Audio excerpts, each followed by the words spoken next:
Financial history is littered with examples of speculative bubbles that eventually burst, from tulip mania in the 1630s to the dot-com bubble in the late 1990s. There are several reasons why such bubbles develop. One of them is the power of storytelling. Every time we look back at a historical kind of bubble episode, we often have a narrative associated with it. It tells a story that has much more contents to it, has much more, there is a logic, there is what memory psychologists will call so many cues.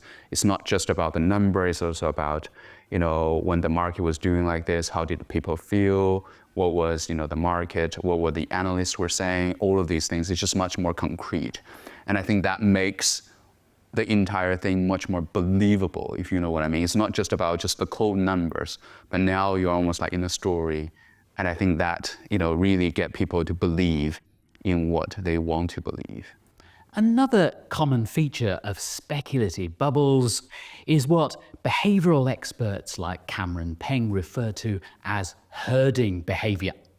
In other words, investors blindly follow other investors, assuming, often wrongly, that those investors have done their research and know what they're doing. What happens in the herding behavior is that I don't really necessarily have anything, concrete about a particular asset or particular stock. I don't really know what is, the value of a tulip or bulb, or I don't really know the value of Microsoft during the internet bubble. But then, my friend bought it and got a good return out of it, and I got to know about it. And then for me, it was like, okay, maybe I don't know anything about it, but apparently my friend did. And then I'm just gonna repeat what this person does. And then once that kind of gets aggregated, and a lot of people started doing that, that really gets people to herd. And I think this is what basically happens, is that one person's opinion gets magnified and gets repeated by many others. Many investors enjoy the excitement of speculating on a particular investment, but a far more sensible strategy is to have a diversified portfolio and stick to it. There is a bit of a disconnect.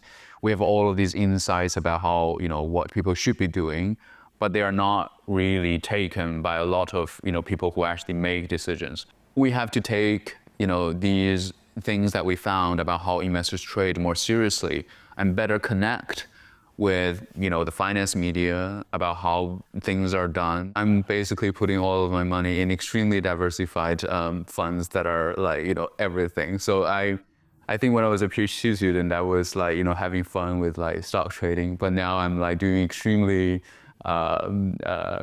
passive investment.